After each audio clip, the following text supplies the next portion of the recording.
And now, it's time for a Star Trek story.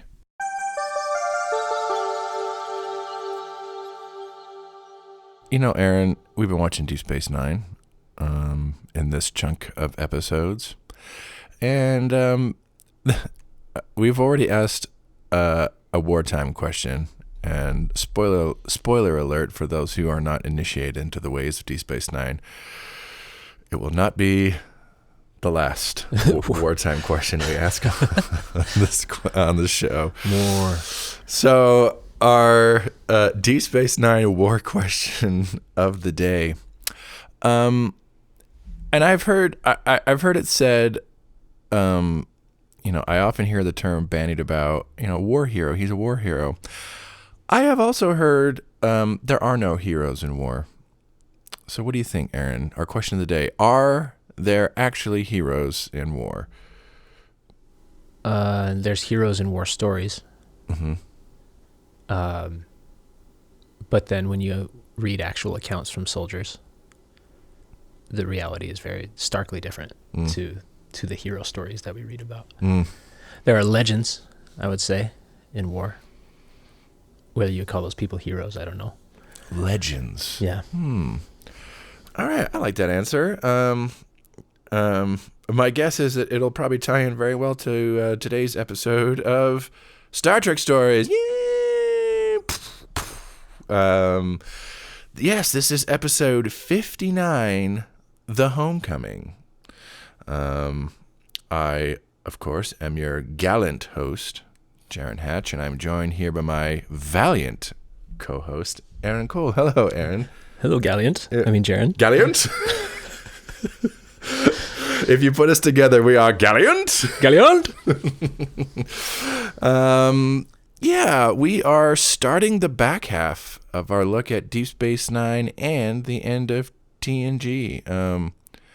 Last time we watched Descent Part 2, the Season 7 premiere of The Next Generation, where our good friends Jenny, Mark, Lore, and Hugh all came for a relatively uneventful Borg android powwow. May thy knife chip and shatter, brother. Joining us on the show to examine how Deep Space Nine tackles its Season 2 opening, we have a returning guest with us. Once again, in the captain's chair, we have the very lovely Tanner Hatch on the show with us. Yay! Hello.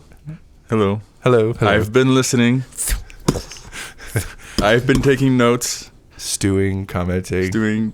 No, I haven't been doing any of that. This whole episode is like, I've been keeping notes of all the episodes that I've been on since. So in Lana Troyeth, in episode 10 of your show, you made the comment at 30 minutes and 50 seconds in that blah, blah, blah, blah. I disagree. All right, let's pull up the tape, Jamie. You got it. I've been mentioned 17 times since my last appearance. I will be coming for those royalties in the future. Yes, for those who are new to the show, Tanner is always here in spirit with us. He is just a thin wall away. Tanner is my roommate and younger brother. In that order.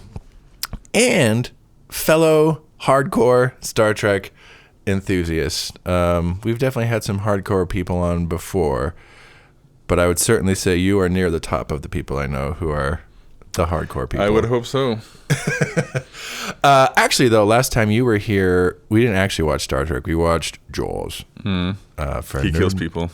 He kills people. And, of course, we're getting back into Star Trek, our One True Love. And speaking of One True Loves, I believe your unabashed favorite Star Trek of them all is, in fact, Deep Space Nine. This was true until yesterday. I'm afraid I have a new Star Trek. Oh, yeah. It is definitely Deep Space Nine. I have decided that short treks. Very short treks is my favorite Star Trek of all time. Deep Space Nine. We've definitely had a few big Deep Space Nine fans on the show up to this point. In my mind, though, you were the biggest Deep Space Nine fan I know. I'm sure there are some super, super hardcore fans out there. But, I know you've got models of the station. You got plates of Cisco, novelty T-shirts. I'm surprised you're not wearing one. Funnily enough, in this case, it did not cross my mind. You have like 20 of them. Okay, to be fair, the plate is from you, and the shirts are from our other brother. Yes. But, this just goes to prove, you guys You don't even have to try to get this. It comes to you. Yep. So you're a hardcore DS9 fan and a hardcore Star Trek fan. But for Deep Space Nine, what got you into this show specifically? I'm not sure I could point to like anything about the show specifically, but this is the Star Trek show that I have the earliest memories of it airing at the time. So some of my earliest TV memory or Star Trek memories, and our parents also recorded several Deep Space Nine episodes, including the ones we're going to watch today.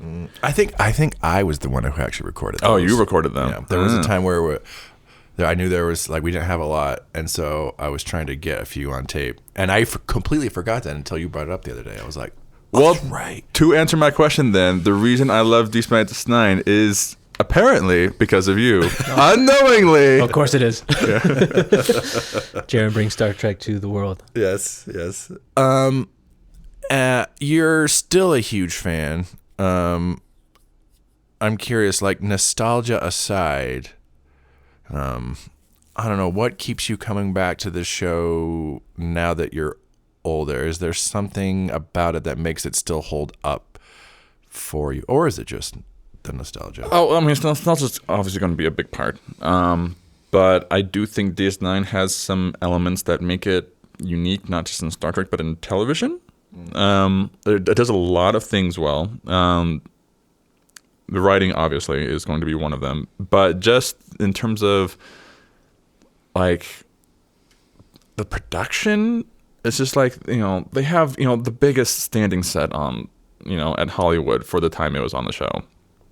So, and they got, they really go kind of balls to wall with the production and how it looks so, interesting. And, and the cinematography and stuff they're all doing, there's a lot, like, it's like dark but colorful, and so they're doing interesting stuff there, and all the characters are super interesting and compelling. The stories they're doing, most of the stories they're doing are compelling. Most.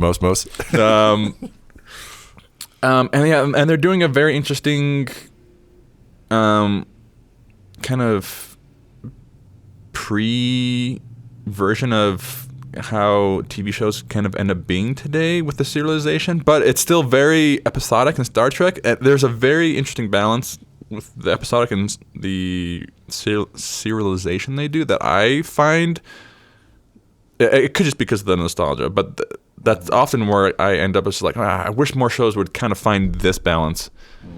It not just so movies split into 5 parts. Yeah. Because on the other, because that's kind of how like Discovery kind of, right, and like Picard kind of do it. Movies. And then Strange New Worlds and Lower Decks are very episodic. Mm-hmm. I haven't watched Prodigy yet, but so I can't comment on that. But I feel like in a lot of ways Lower Decks gets the closest to that. So I just realized that might be a reason why I find that the most enjoyable is to get the closest to that episodic but serialized storytelling. Yeah, I would agree with all that, and actually one of the reasons I brought you on for these episodes is actually for the serialization aspect. That'll be fun to kind of get into with this one. But before we get into this episode, just switching gears a little bit, but this is, wartime questions are some of Deep Space Nine's favorite questions. What do you think, Tanner? Are there actually heroes in war? I'm going to answer a slightly different question in a way. If that's the kind of way to word it, I'm not sure. I don't know. But I don't know if there's heroes in war, but I don't know if I would ever call someone a hero in war. Because if someone was truly what we considered a hero in war, they would not want to be called a hero. That's almost what defines it. It's just like they don't want to be doing this. It's almost like a strangely self-invalidating term. It's like as soon as the hero label applied, it's like, then you're not a hero. Right. Anyone who's like, okay, yeah, I agree. It's like, no, then you're not a hero because you're doing it for the wrong reasons. So yeah, so it's. I don't know if there's heroes in wars, but I don't know if I would ever call anyone one that. You know, I don't know a lot of wartime service people, and in particular people who've been like recognized for heroic deeds of valor. I get the feeling, though, that a lot of them shirk away from those kind of titles and feel really uncomfortable with them. I wonder if it's more of this kind of goes into what you're saying with the legend thing, Aaron. I wonder if it is just like it's us feeling like we need the heroes in order to feel good or justified about the war, rather than there actually being. Because I feel like a lot of these people are just like, actually, no. It's like, I mean, think about it. Like ask the guy who dropped the bomb on Hiroshima. It's like, you entered the war. You're a hero. No, no, I'm not. Nope. Just following orders. I was just following orders. Yeah. I wonder if it's this kind of more of a cultural phenomenon than it is actually a individual phenomenon. You know, I saw a meme the other day. I don't know if this is true at all, but Liechtenstein's last military engagement sent 80 men out to war, and they came back with 81 because they made a friend from the other side. That one is the hero. That guy, true war hero. Best engagement in war history ever. This is Kevin. +1 is the casualty count. So good. Liechtenstein wins. All right, I like both these answers. I'll be curious if this episode gives us any more insights or points of conversation. Yes, we are watching The Homecoming today. This premiered September 26th, 1993. This is the premiere of the second season of Star Trek Deep Space Nine.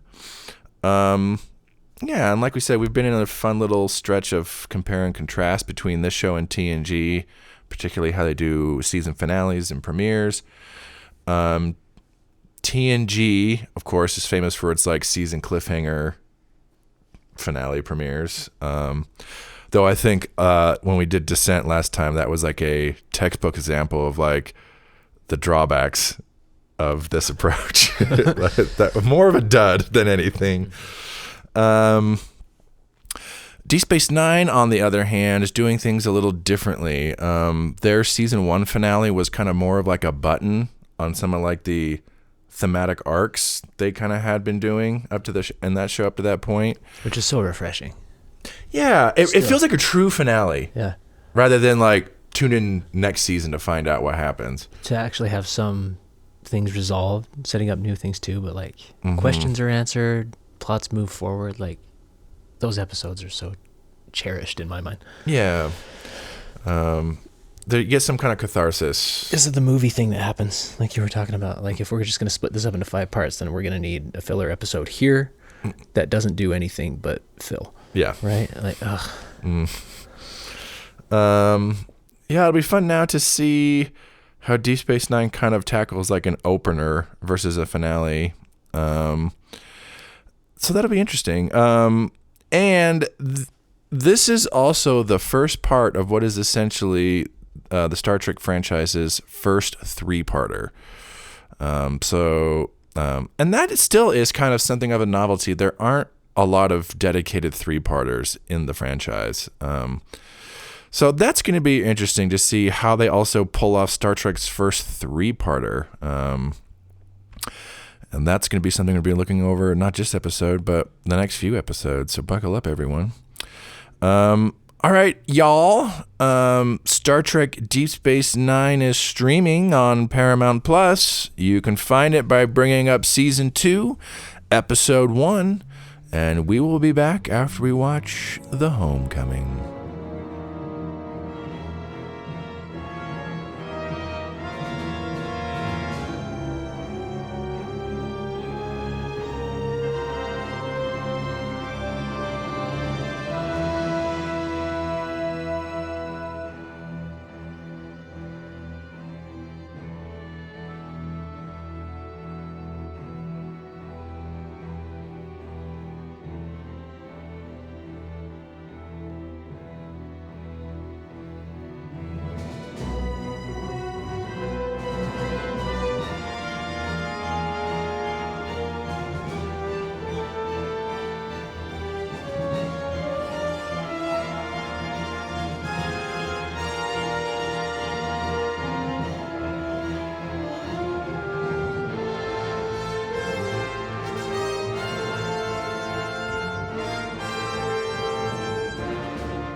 So you see, Commander, I have done what Bajoran needed me to do.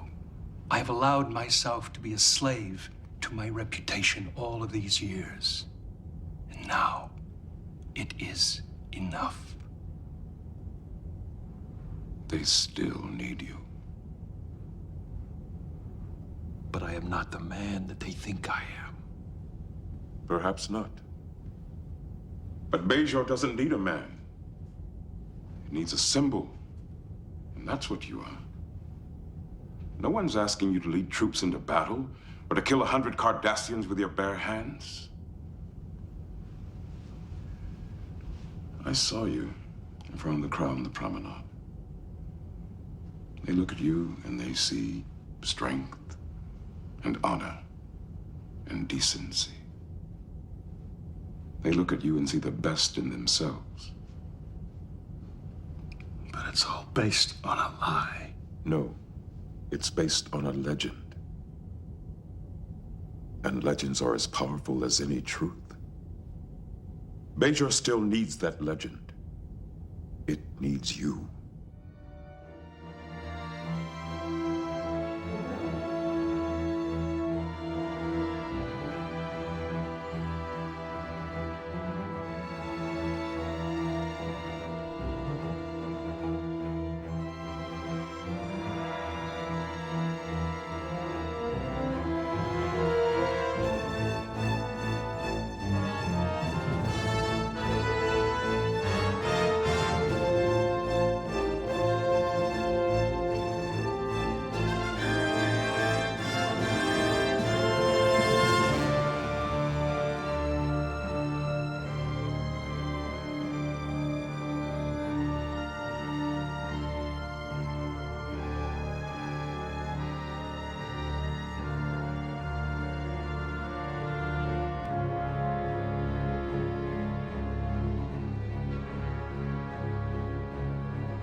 We just got done watching The Homecoming.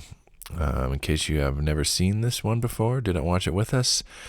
So in this one, Major Kira gets word that legendary Bajoran resistance fighter Lee Nollis is alive and being held in a Cardassian labor camp. She asks / begs Cisco to let her use a runabout to go rescue him, saying that Bajor needs a strong leader like Lee Nollis. Cisco realizes that also from his point of view, being there to help stabilize Bajor, that he needs someone like Lee Nollis to help stabilize Bajor, so he hesitantly but allows her to go. She and Chief O'Brien go to rescue him and the other Bajorans at the labor camp. Phaser fights ensue. They do rescue him. And Bajor is excited and awash with joy that Lee Nollis is alive and has returned to them. Even the first minister of the provisional government, Minister Jaron, shows up to express his thanks that he has returned. Turns out, however, that Lee Nollis is not all that he's cracked up to be, and Cisco catches him trying to escape on a transport into the Gamma Quadrant and asks him, like, what the hell, what's going on? And Lee Nollis admits that basically all this came because I was just a resistance fighter. I accidentally killed this like notorious Cardassian while he was bathing in his underwear. Everyone thought I had defeated him, some epic hand-to-hand combat, and the stories and legends spread, and then he just became this legendary figure against his will. And he's like, now the war is over, Bajor's free, my time is done. And Cisco's like, Bajor still needs you. And Lee Nollis begrudgingly decides to stay. Also, during this, there is an extremist group that has formed on Bajor, the Circle, the Alliance for Global Unity. They're like an extremist xenophobic group that wants Bajor for the Bajorans.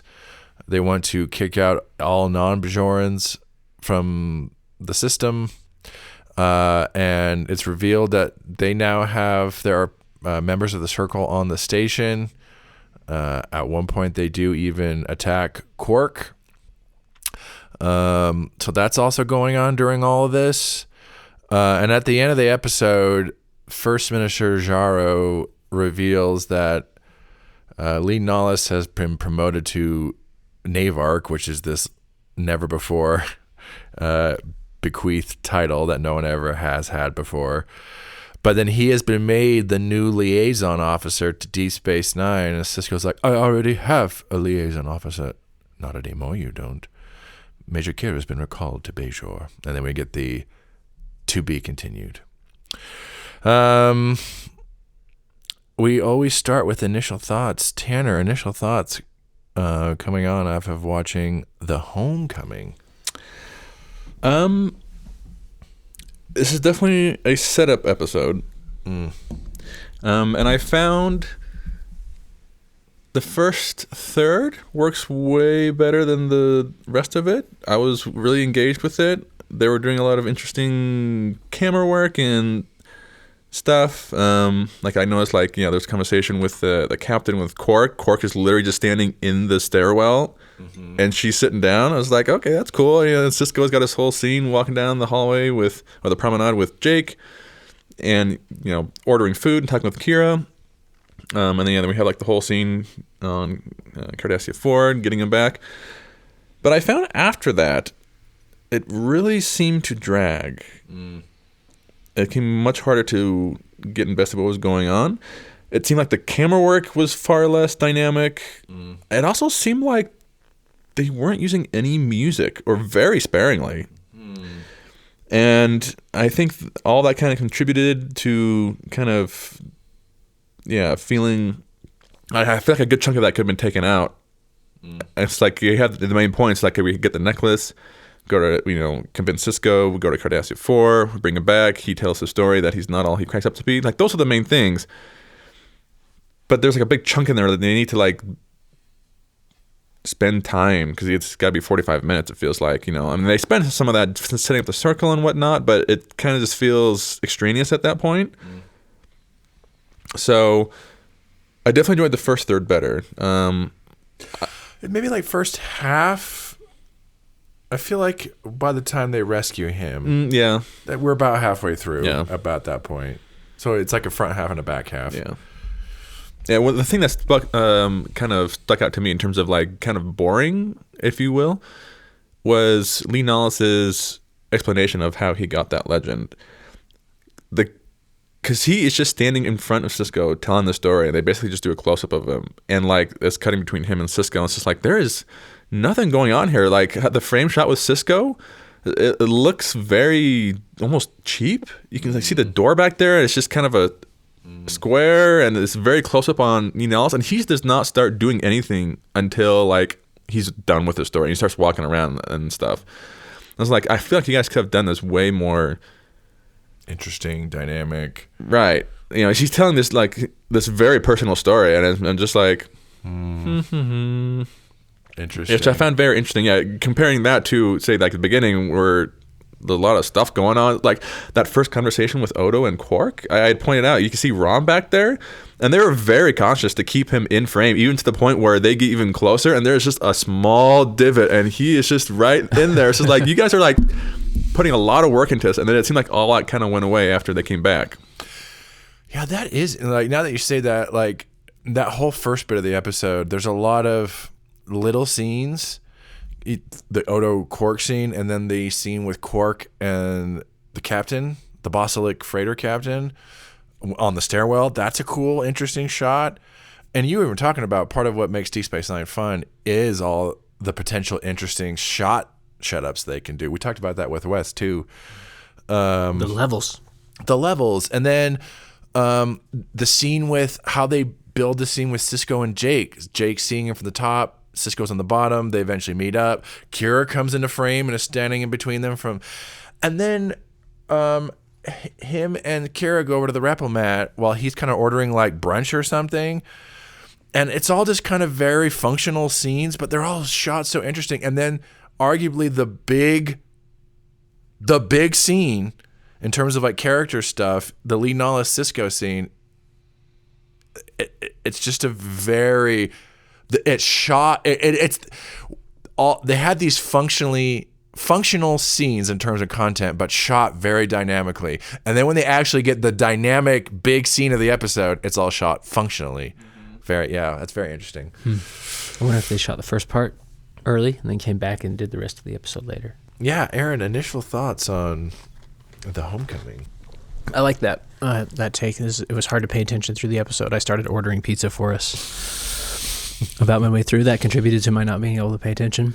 But part of it too was like, oh, okay, here's another Kira asks Sisko for permission episode. Instead of just going and doing the damn thing. Some good moments in there. Like we said, the moment with Sisko and Jake in the beginning is great. Set up a nice new character moment for Rom. He's going to have more of a featured role. You see that early, which I love. I love Rom. Yeah, Quark's brother Rom. Brother, I don't understand. Yeah, but then after that, like, at a certain point I looked up, I was like, oh, why is O'Brien here? He's in the episode too, and then Bashir gets a moment. He's in the episode, and then we're off to Cardassia 4. Kira's little scene, or Kira and O'Brien's little scene between them and the Cardassian, like, docking officer, that was pretty good. Where we discovered the way to get through Cardassian security. Yeah. Is just to threaten to talk to the Gull higher up. Or the Gull, the prefect. And you're in. Come right on in. Just act like you belong. Yeah. And then, yeah, I don't know. I don't know about this Bajoran war hero guy. He seems a bit oily. Oily. Yeah. I think there's more to him than just being a war hero. He's that whole scene with Sisko. He's kind of a showman. You know what I mean? Like he's taken on this persona and told this story maybe one too many times. Interesting. That is interesting. I hadn't thought about that so much, but now that you say, I'm like, as much as he is saying like, I don't want to be this guy, but he seems to be kind of a little eager. He's soaking it up. He's tell the story. A bigger audience. Like finally. A self-martyr complex. Yeah. And kind of going on with him. It definitely, when he gives that speech, it almost seems rehearsed. I mean, obviously, the actor has, but it definitely feels just like, I'm going to tell you a story. I think that's acting layers. Almost believe it. And it's like, why do I feel like you've said that every time Mm-hmm. you've told this story? If you've told this story to anyone. He is so humble. He does not want to be considered the Muad'Dib. Muad'Dib. Not exactly Paul Atreides, is he? Well, I don't know. He'll do it a pinch. Yeah, interest. Like, I kind of agree with both of you. Like, I was also, Tanner, more intrigued in the first part than I was in the second part. Second part, and now as we're talking about it, is already kind of a blur in my mind. Yeah, they get back, and I wonder if, I don't know, I think the concept is interesting. I just wonder if the structure of the episode and the pacing kind of let it down. Like, that Cardassia 4 phaser fight where they go rescue him is like in the middle of the episode. And that's your climax, and yeah, you need to have some, following action after that. But like, and not to say that you have to have your big action sequence at the end of an episode, but I'm like, there's a reason why there are rules of narrative storytelling. Like, it's not just an arbitrary thing. Like, you're talking about setting up expectations, exploring what comes from those initial expectations, playing around with them, and then it all culminates in, okay, and then here's what all happens, and then you kind of have to walk away from it. There's a reason why you get this big climactic thing at the end and then like resolution. When you get the big climax in the middle of the episode, it almost feels like we're done. We're done. Like, it almost feels like we're starting a new episode, but we're only halfway through this one. Well, Star Trek's first 3-parter, right? So like, right. They've never done this before, so it makes sense that they're going to run into... Maybe that's why they felt like they needed a whole other part. This first part was just to set everything up for the actual story that's going to happen in the next 2 episodes. I almost feel like they could have done... I can imagine a version of this where, especially like if you're doing a 3-parter, it's like you have a lot more time for this story to breathe and grow. I can't help but wonder if like... Because, you know, they set up the initial dilemma of the episode of Sisko, what should I do here? I wonder if they could have played that out a bit more. And it's like Sisko initially saying no, but eventually getting convinced to say yes, to the point where like, and then the climax is the big rescue, and then they rescue like Lee Nollis and everything.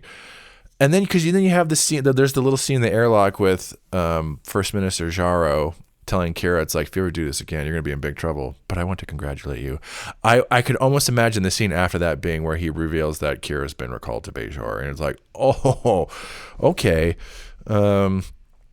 Yeah, so it's all interesting in concept, and it does make me want to see what happens. But I feel like the pacing and the structure is off on this one, and it kind of contributes to like okay. Still Star Trek. It's still Star Trek. Yeah. Things are happening. So yeah, I mean, so you had brought, so Lee Nollis, you talked about him being oily. So yeah, the big story of this one is, of course, Lee Nollis, who we should say is played by Richard Beimer, who was probably most famous for playing Tony in the 1961 adaptation of West Side Story. What do you guys think? What's our feeling? Like, so much of the episode revolves around the mystique and mystery of this guy, followed by like the reveal of who this guy is. What do you guys think? What's our feeling on Lee Nollis? Granted, and part 1 of 3. I definitely think, like you said before, I think it would maybe work better if they kind of build it up more. Just putting a lot of more time trying to like fighting with, you know, the provisional government and stuff, trying to get permission to go. I think more time to build up, so then when you finally reveal him, you know, you finally get him at the end, you know, he's kind of just tired and doesn't, you know, not interested in stuff. It hits a bit harder because he's been built up even more. Because at this point, like you said, they go rescue him in like the middle of the episode, so we've only had like a few minutes of him being built up as this massive war hero, and then like the entire rest of the episode is him just kind of being dour, looking around everywhere, and it's just like, okay. I get what they're doing, but it's just like, yeah, and you guys don't really start exploring that until the very end of the episode, kind of. So it's just like there's just a lot of him just walking around, being shown the station, not being interested. It's like, okay, guys, this is not very interesting. So I think in concept, he would be interesting, but yeah, the pacing, how they did it, it does not serve the character, and so he just kind of feels like a wet rag. It was just not interesting for half an episode, you know. I almost feel like they should have moved like his speech to like the next episode or something, because if they get him back at the very end and he's just kind of tired, and then, you know, Kira gets reassigned and the episode ends, and then we explore it and he reveals why he is. That seems more natural to me. I know, yeah. I mean, he's fine. I mean, his character makes sense. You know, it's just like if I was in the same position, I'd probably be just as broken and tired as he is. But it's just like for television, it's just like I'm not really. Fine is not what you're looking for a season premiere, right? So, maybe a little something more to start off with. is this a case of? Is this more? I mean, we talked about the pacing. So is it the pacing, the writing, or how do we feel about the actor and like the performance? Again, part 1 of a 3, but like, what's our feeling on like the actor coming in and playing this role? I think he does a good job with what he's given. Yeah. No, more to come. Yeah. What do you think, Tanner? What do you think? Yeah, I think he does fine. I think it's mostly just let down, and it's just like the writers have half an episode of him just, like I said, just looking dour, and so it's hard to make that interesting as an actor. And I think the reason he gets such a big scene is because he's Tony from West Side Story. Yeah. I'm curious as to his work in between these two roles. took a 25 year hiatus, and he was stuck on Cardassia 4. I mean, he was basically beamed up after West Side Story and stuck there for the next 20 years. So.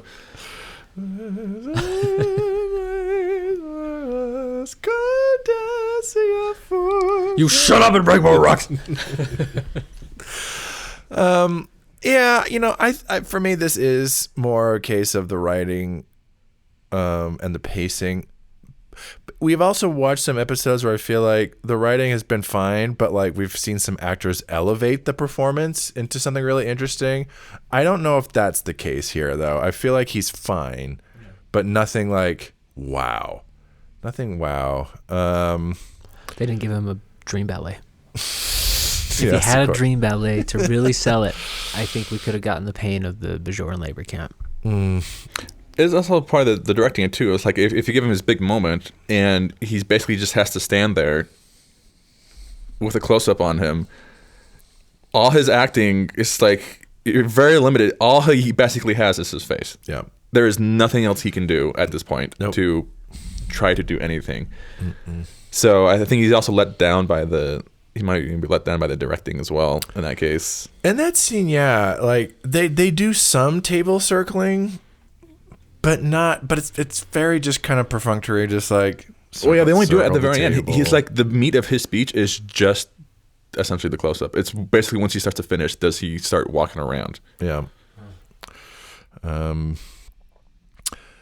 Yeah, it is an interesting idea, but I just the episode, just how it's constructed, it just doesn't feel like it really makes you all that super interested to see what's going to happen with this guy, which is because again, it's a really interesting idea. I think that's the thing. It's not that it doesn't make you interested. I think it does, but then you're like, okay, I'm interested, and then nothing happens the rest of the episode, right? Yeah. And you're like, okay, next episode, I'm going to be super interested. I hope. I would love to have seen like a scene where like Cisco watches like a famous speech by him, just something to. I don't feel like they give you enough to pull the rug out from under you for this. Like they really need to build up. Because even from the beginning, when they introduce him, when he's being rescued, he's kind of just a wet rag the whole time. Yeah, he gets shot and they have to drag him and he doesn't do anything. I'm like, you have to play more with your audience. Even if this guy is not all these cracked out to be, he has to be able to be. He was in the Resistance. Like, just at least show him firing a phaser. You don't even have to be the greatest shoulder just to kind of do that. Just something to really build up the mystique of this guy. And I can imagine this guy giving a reluctant speech, but that's still like, he had people working on the speech for him, so it sounds. But he can reveal I didn't write that speech. Like but something that even makes Cisco believe this is the guy. Cisco is going completely blind on faith. He just needs something or someone to fix Bajor, and he just trusts that Kira's assessment is correct, which is cool to see them. He really trusts her now. They could have maybe leaned into like the butting heads of Starfleet and the Bajoran provisional government in this episode after what happened in the finale too. Like, yeah, even if he had like asked Starfleet, they're like, no, don't do this. But then eventually Cisco gets convinced to do it. It'd be interesting if both the Bajoran provisional government and for the Federation were like, they don't want it, we don't want it, don't do this. And then Cisco and Kira jointly decide they're going to do it anyway. You could have built a whole episode around I feel like Cisco having to make that choice is so much of what the episode should have been, and then rescuing him is the climax. Well, yeah, that goes into another thing I was thinking when I was watching this. Something else that they could have also built up was the circle, because they kind of just throw it in there, and basically, it's like, Cisco's going to let Kira go. It basically barely registers as a blip of him actually considering this, but it's just like if they had spent the episode building up, it's just like the circle, and what they're all doing and stuff. It's just like then you feel like, okay, we really need this guy, rather than just I don't know, something's happening on Bajor. Apparently things aren't working. We need to get this guy. Apparently, yeah. This decision should have come. All we get is the graffiti in the hall as the initial introduction to the circle, right? Because they attack Quark after Leonalis is on the station. So Cisco decides a graffiti in the hallway. Granted, he's not basing his decision completely off of this, but that is like the Bajor's in trouble, and it's graffiti in the hallway. It's like, however, if Cisco had made that decision after Quark had gotten attacked and after Jake had been dumped, but then there's more behind him making the choice. So I just feel like the order of operations is wrong in this story. Like, it's there. They just need to kind of switch some things around, and then you'd have some. Because they mention the circle, but they don't really come into it like too much. They don't really have anything to do with this story, and like the circle should be the motivating factor as to why everything is happening. Why in the end Cisco's like, we have to do something about this. Let's go get this Nina. It's a huge risk, but the circle has not been built up to be a huge threat yet. And that ties in spoilers to, I mean, the third part. Yeah, it's a clear progression of, Yep. of this. I mean, granted, they only have so much time to work on this, and this is the first time they've done this. But I'm just like, this is the draft you chose. So close. Yeah, it's there. It's not that it's all there. I think it's just a structural pacing problem more than anything else. I think the thing I appreciate the most is starting to see some other characters come into the fold. Of course, we get Leonalis, this Bajoran resistance fighter. That's not what it's cracked up to be. We get First Minister Jaro. I'm like, we've been dealing with the provisional government for like a season, but it's nice to actually have like a face for it now. And we have to, of course, mention that this is played by legendary screen actor Frank Langella. It's still kind of miraculous to me, in my mind, that they got him to play this role. He's not credited. Yeah, I always think about that. Yeah, because he did it for his kids. His kids wanted him to do it, and so he decided to do it, but only if he was not credited for it. His kids were into Star Trek. That's the only reason why he does this like story. He's not credited or anything like that. He just did it for his kids. That's your request. That's he brings a great, like, we only get a little of the First Minister Jaro. I think he brings a great presence to the role, though. He feels like a politician. Yeah. And honestly, look, this episode does all this stuff to build up Leonalis.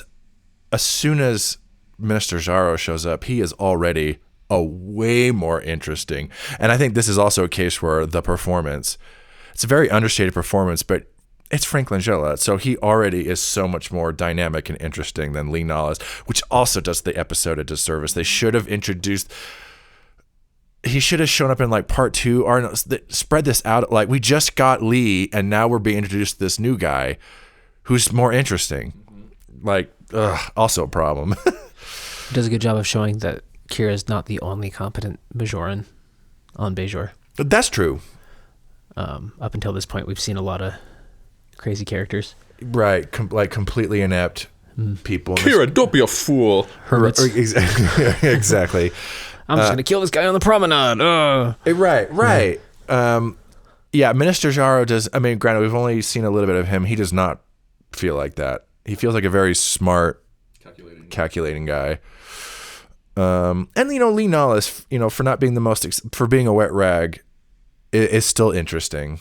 And we get to see Gul Dukat the Cardassian government assures you that this was just a, Instant response from the royal family. yeah, hopefully our quick response shows you that Cardassians are no longer your enemy. The transmission ends and there's Cardassian warships are outside the window. Yeah, what always kills me is like, this prison camp was on Cardassia 4. That's like telling the Federation, like, we had no idea this was on Mars. We had no idea. I like seeing all these Ducat, Minister Jaro, Rom, the Bosslick freighter. Captain, There's this bigger for me, the biggest success of this episode. It feels like D Space Nine is already starting to live in a bigger world, and there's all these moving characters and pieces. And I feel, for me, I think that's the strongest, most interesting. It's like, yeah, this show's, even though it doesn't quite work in terms of like the storytelling perspective, but you see like there's a lot going on here, and that is interesting. And you still are interested to see what happens from all this. They really just needed to keep the vibe from the first act. Right? Like, had that been able to flow through the whole episode, it would have been fine. It was compelling and dynamic and exciting. It felt like you were like dropped right back into the middle of the story again, right? And then almost hit pause. Well, that's basically how it starts. Odo just walks up to Quark and is just like, tells this story about something that was going on. It's just like, no context. It's just like, here you go. And then Quark's just like, Declare peace. Declare peace. It confuses the hell out of your enemies. Yeah, all that stuff I think is really strong. What do you guys think? Is this a good season premiere? It was, for part of it. Yeah. Part of it. They had it. Okay, I mean, and Aaron, we just watched this, but Tanner, I know you're familiar with the episode. Compared to Descent Part 2, what's a better season premiere? What's going to get you more gung-ho to watch the season? Descent Part 2 or this? I mean, I feel like as not good as Descent Part 2 is, I feel like it definitely has more energy about it. So the episode itself might get you hooked back on, but this episode is definitely doing far more in setting up what's to come, future threads. So I don't know how to answer that question. Yeah, I think Descent Part 2 is a more exciting episode for all its flaws as a one episode. I don't know if that's necessarily going to get me excited for the season per se, like, because in the long term, what they do with Lore and Hugh is kind of, they've had these things going for these plot lines going. You're like, that's it, okay. This is the inverse. Like as a single episode, not as interesting, but I would be much more prone to keep watching. It's kind of what we talked about with Man Alone. Like as a single standalone episode, it's not particularly great, but as a second episode of the show, it does make me kind of want to watch more. I think it's a similar kind of a thing here. Not the best, but I am curious to watch more. So in that sense, it's an effective season premiere, but as a single, I don't think anyone talks about this as some great, exciting. I was also going to say, I think definitely part of it is also the to be continued at the end. It's just like, even if you weren't super engaged, it's like, well, I'm still missing. Yeah. What we think at the moment is half the story. So it's just like, okay, even if like at that point you're just like, I'm not super interested, but I guess I'll watch. I mean, that's still something. So yeah. Maybe it was more exciting at the time. Yeah. I mean, I always look forward to watching this when I get to it, but I'm not like, yeah, that was incredible. Oh my God. Season 2 opener. What do you guys think? I mean, we'll come back to this question over the next few episodes. Is Lee Nollis a war hero? Calling it. He's no war hero. No war hero. Okay. I've already given my answer. I'm not going to call anyone a war hero. Okay. There just are no war heroes. All right. No and maybe.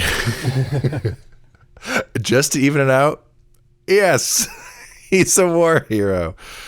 There is something heroic, I guess. You can talk about heroic deeds versus heroic people. I think I don't know if anyone is actually like a heroic person. Heroic deeds, certainly.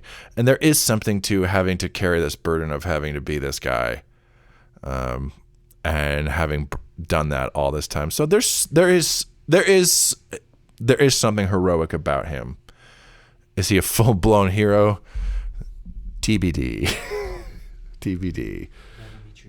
Never meet your lead analysis in life. All right. Tanner, any final thoughts on The Homecoming?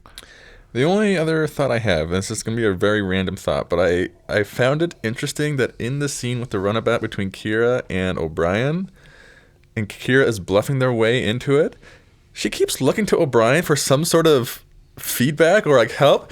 He does not say a word. Not reciprocating. At all, which I found super interesting. I was just like... Very Irish. Right, I was just like, this is such a... I don't know. Yeah, this simultaneously feels very like natural. Because there are cases where I do that all the time. I was just like, I don't know what to say. What are you I'm looking at not me going for? to say anything. but just from like a TV standpoint or storytelling standpoint, it's just like Nothing. Nothing. He gives her nothing. Nothing. So funny. I just found I was almost like, okay.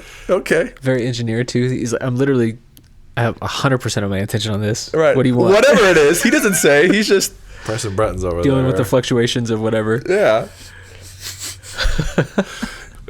Aaron, final thoughts on The Homecoming? Blum, blum, blum, blum, blum, blum. Blum, blum, blum, blum, blum, blum, blum, blum, blum. That's all I could think about. Gee, now. Minister Jaro, you're really a square. Just composing this 3-part West Side Story musical. All right, everyone. Thank you for listening to our coverage on The Homecoming. Next time, we are going to be continuing our season 2 3-part opener. We are going to be watching The Circle. Spoiler alert, Tanner will be back on to talk about that one with us. I'm going all the way Going all the way. from my chair to my chair. Yep. Oof. But you're sitting here for a whole week. We're just waiting. Yeah. All right, everyone. Thank you for listening. Tanner, once again, thank you. Always. Roommate Aaron, as and always, brother. thank you. Thank you, Jaron. Thank you, Tanner. Always. And we will see you all next time. Hopefully not mining rock With wicker baskets. with wicker baskets with your hands for no apparent reason on a Cardassian labor camp. The point is the torture. It's not even that this is not even labor we need. No. It's just a labor camp. You're going to work just to work. Yeah. Very Valjean. Thank you, Cardassians. Yeah, hopefully not there. All right, everyone. Bye. Okay, bye.